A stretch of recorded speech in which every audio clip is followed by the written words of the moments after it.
Welcome to the Midwest Dial Tone training sessions. In this video, we will be going over the texting feature in the ConnectUC web browser interface. Select SMS. Here is where you can see the list of your SMS conversations. To send a new text, click the new SMS icon. At the top of the screen, enter the number in the To field and then press enter. At the bottom, enter your message and press enter or hit the send icon. You can also send an emoji or include an attachment. Click the download icon to download the conversation. You can also click the call icon to initiate a phone call.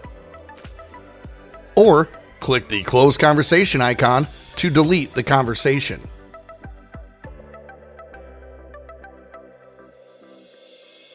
Thank you for watching, and we hope it was helpful.